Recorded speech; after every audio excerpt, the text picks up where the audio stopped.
Hello and welcome, I'm Thomas Porteous and you're watching NewsX World. Let's dive into the top stories. Israeli forces have entered central Gaza's Deir al-Bala, a haven for thousands of displaced civilians. The ground push was backed by airstrikes as Israel targets an area where hostages may be held. Israeli airstrikes destroyed a recently rebuilt dock at Hodeidah Port in Yemen, according to a Houthi security official. The Israeli army said it targeted military infrastructure and naval vessels used for combat purposes.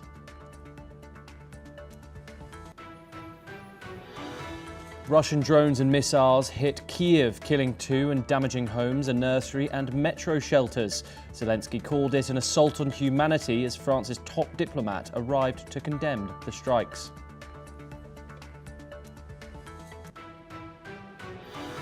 China has begun constructing the world's largest hydropower dam on the Yarlung Tangspo in Tibet. India and Bangladesh have raised alarms over the project's impact and downriver communities and regional ecology.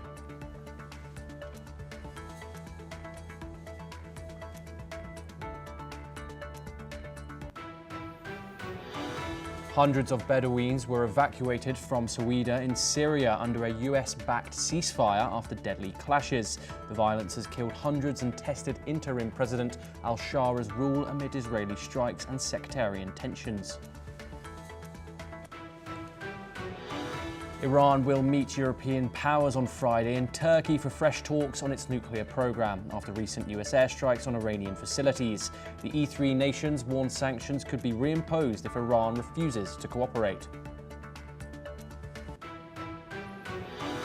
Torrential rainfall in South Korea has left at least 18 dead and 9 missing, according to the Interior Ministry. The worst-hit regions continue to struggle with damage from floods and landslides. Japan's ruling coalition suffered a major setback in Sunday's upper house election, losing its majority and further weakening Prime Minister Shigeru Ishiba's hold on power. Meanwhile, Ishiba has vowed to stay on as leader, citing an urgent August 1st deadline to strike a new tariff deal with the US.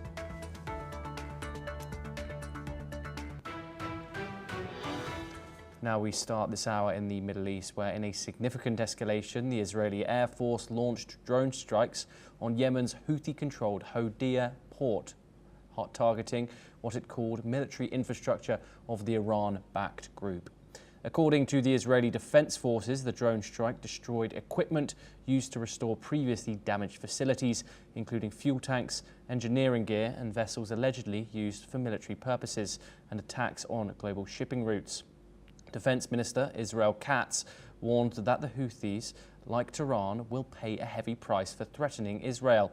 He added that Israel will continue to act at any time and any place to protect its citizens and maritime security.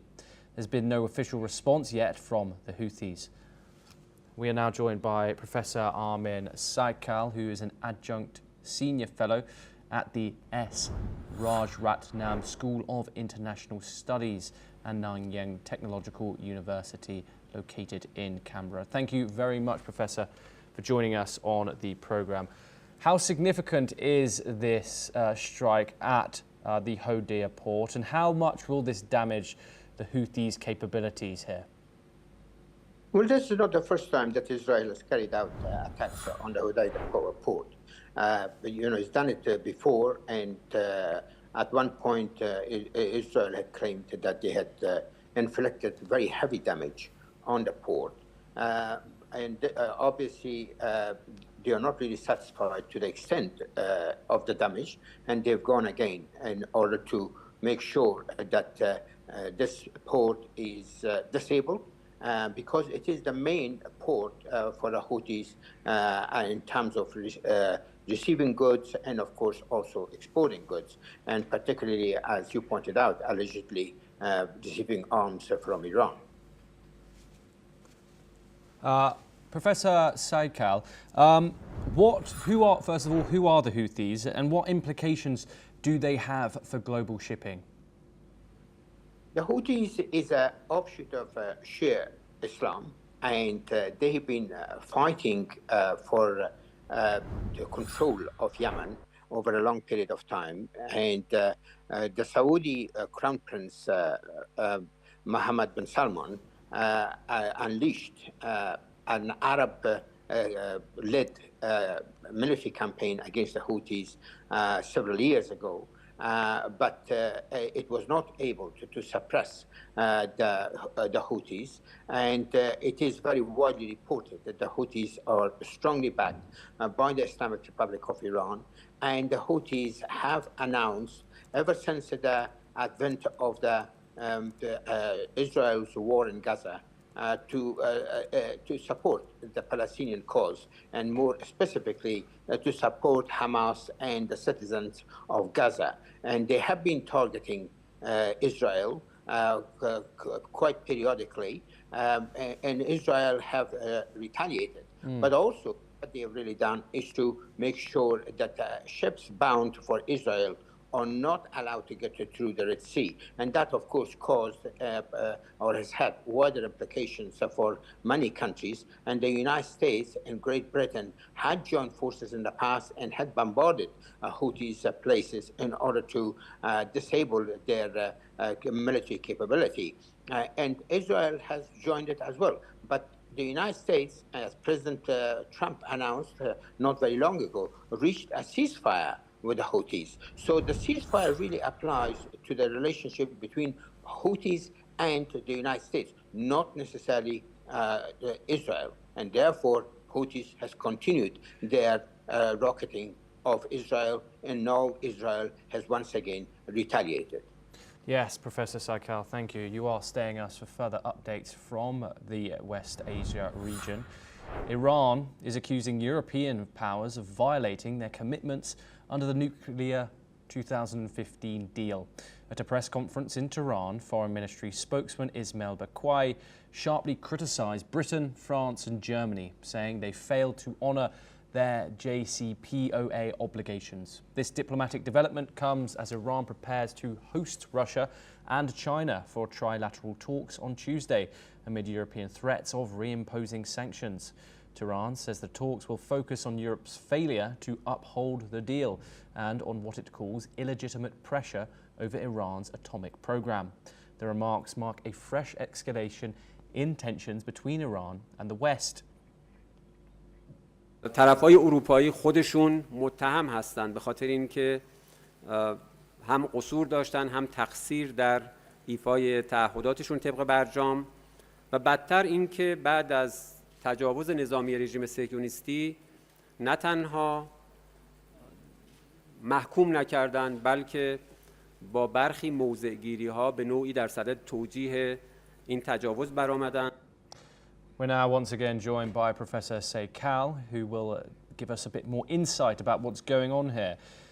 Professor Saikal, what was this 2015 nuclear deal between Iran and Europe, and how serious is Tehran's accusation that Europe has violated it? Well, it was a landmark multilateral agreement which was signed between Iran and the 5 members of the Security Council, including the United States, as well as Germany. And under that agreement, Iran had agreed to downgrade its uranium enrichment to 3.7% for civilian purposes and returned for the United States lifting all the sanctions. And that agreement had been approved also by the United Nations Security Council. And everybody was very happy. I mean, of course, the other signatories to the agreement were Great Britain, France, Germany, Russia, and China. But Prime Minister Netanyahu called that agreement as the worst deal of the century, and he totally opposed it. And when President Trump came to power during his first presidency, he withdrew the United States from the agreement in May 2018, and that basically rendered the agreement defunct. But there was a clause in the agreement which was called snapback. The Iranians took advantage of that, and they accelerated their uranium enrichment and also installed more advanced centrifuges. And they enriched uranium up to 60% purity, which is a little bit below weapon grade. And that stockpile they stockpiled something like about 400 kilograms of enriched uranium. And that was a clear warning, or at least the Prime Minister Netanyahu and the President Trump felt extremely uncomfortable about this development. And that was one of the reasons that ignited the war between Israel and the Islamic Republic of Iran. Yes, exactly. Professor Saikal, how might Europe respond to these allegations? Is there any room for diplomatic de-escalation, or are sanctions now inevitable? Well, there is room for diplomatic de-escalation. The European member signatories to that agreement can play an important role in terms of bridging the differences between the United States and Iran. The sticking point so far, or previously in a negotiation between Iran and the United States, was Washington's emphasis on zero enrichment, and Iran basically calling that a red line. And therefore, they were not really prepared to go for zero enrichment. And that is where the negotiation had faltered.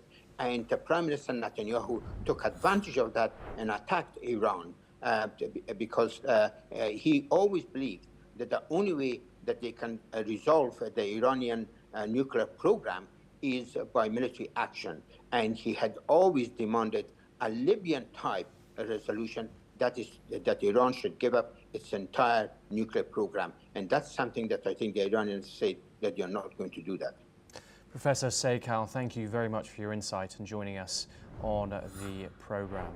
We now move over to Europe, where Russia says there's still a lot of work needed in order to reach a solution in the Russia-Ukraine war, as key positions between Moscow and Kiev remain far apart. The comments come amid ongoing international efforts to broker peace, with both sides sticking to sharply different demands. It is possible that Russia and Ukraine may have a third round of talks this week in Turkey. Earlier, it remained stalled, which highlights the deep divide nearly 2.5 years into the war. We're now joined by Professor Veselin Popovsky to discuss this further.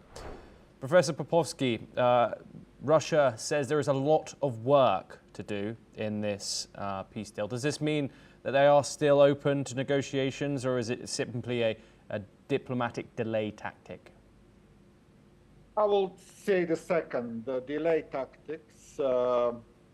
Usually, if you are ready, you are ready. If you are not ready, you try to kind of emphasize differences. And Ukrainians have been very clear from the very beginning.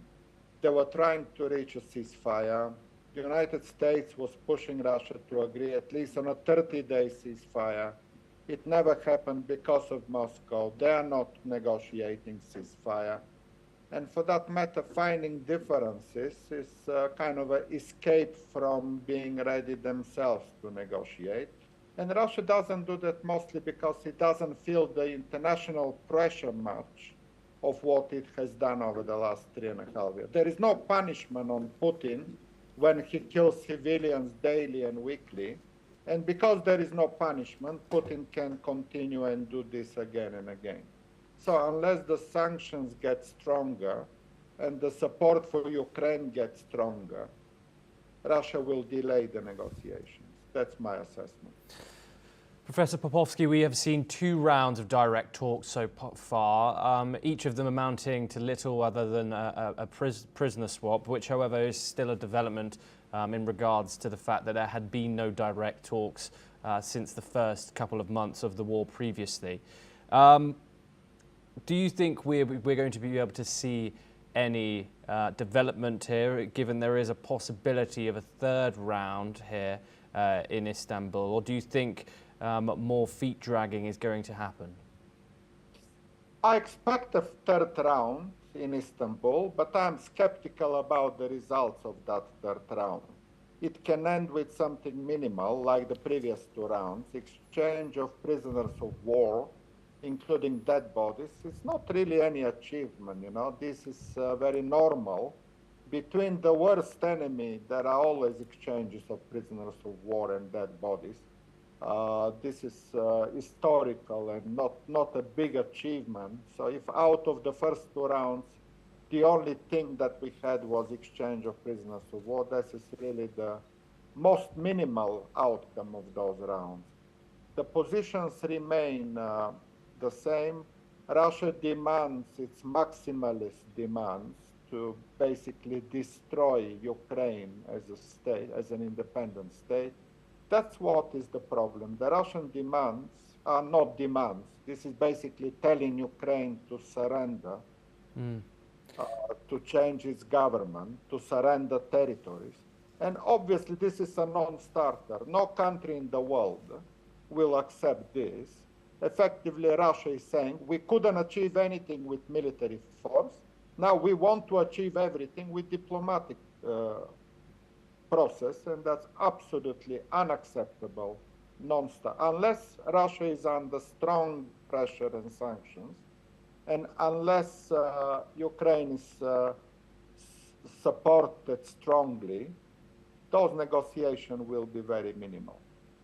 Professor Veselin Popovsky, thank you. You are staying with us to discuss related developments. We move on now. The Kremlin says it doesn't rule out a possible meeting between Russian President Vladimir Putin and US President Donald Trump in Beijing this September. Putin is confirmed to attend events marking the 80th anniversary of the end of World War II, but it's unclear if Trump will also be there. Kremlin spokesperson Dmitry Peskov said if both leaders are in Beijing, a meeting could be considered. China is reportedly positioning to host a summit between the two, despite several phone calls this year. Tensions remain over Ukraine, with Trump recently threatening new sanctions on Russia if Moscow doesn't agree to make a peace deal within 50 days, a deadline that coincides with the Beijing events. We're once again joined by Professor Veselin Popovsky to discuss this further. Professor Popovsky, it's an interesting thought, really. These three leaders in the same room together, President Xi, President Putin and President Trump. If Trump and Putin do meet in Beijing, what could this signal for the future of US, Russia and Chinese relations? Let's consider both options here. If a peace deal is achieved within that time or without that time, what are your thoughts? Well, all three of them are dictators, and dictators love to meet each other and talk and be on the front page of the news, and our media will report that. That's what they like. They like photo opportunities.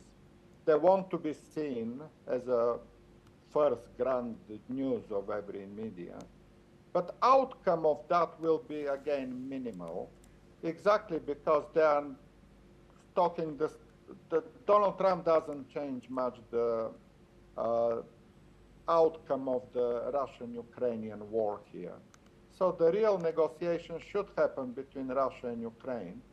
And that photo in Beijing in China will not be absolutely necessary and will not bring any development in terms of the solution of the major problem, and not only in Ukraine, but all the other major. So I'm very skeptical about that meeting. Even if that happens, they will play it, of course. Putin will be very happy to be on a photo with Donald Trump. Well, one war criminal with another domestic criminal. Trump was a criminal in the US, already convicted in a case, and Putin is an international criminal, a war criminal, demanded by the International Criminal Court. So two criminals, one domestic Donald Trump and one international Vladimir Putin, will have a joint photo opportunity. Let them have a photo opportunity. One day, possibly, they may both end in jail, two of them. Professor Veselin Popovsky there with some of his own views, but very much valued on the program. Thank you very much for joining us, Professor. We now move over to South Asia, where a tragic scene unfolded in Dhaka, Bangladesh, after a military training jet crashed into a school campus, killing at least 19 people and injuring over 100 others. The F-7 BGI aircraft belonging to the Bangladesh Air Force went down in the Uttara suburb, striking the Milestone School and college just after 1 p.m. local time. Horrific footage from the scene showed massive flames and a thick cloud of smoke billowing from the school building. Students and staff described the impact as devastating. Many saw the aircraft hit the school with their own eyes. More than 50 victims, including children and teachers, have been rushed to hospitals with severe burns. Authorities warn that the death toll may rise.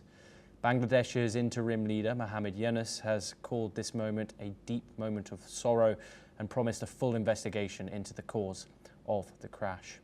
We're now joined by Prashant Kumar Shil, who's a political commentator. He joins us live from Dhaka in Bangladesh. Prashant, a very, very tragic situation, something that we have seen quite frequently in recent times. But what I would love you to tell me to do is just the feeling of the Bangladeshi capital right now, and what more can you tell us about this situation? Okay, it's a devastating and so much pathetic issues in Bangladesh the present time. Especially you mentioned the aircraft crash in F-7 aircraft. It is the training aircraft from our air forces. So it's a very pathetic issue for that because you know that the plane is crashes in a school premises. You already mentioned that is a Milestone School and college. So you know that it's a crashes in a school and college. So at least our ISPR mentioned that 19 people are killed and 160 plus people are injured. But the situation is not enough for that. We know that that's in school. School is 2,000, 3,000 students are there. So actual figure still is now in going, but we are not calculate even though. So you know that that's an 60 to 70% are the burn from the students. So there is a severe and damaging situation, miserable situation from the students. So that's the one kind of issue. So you know that who are died just in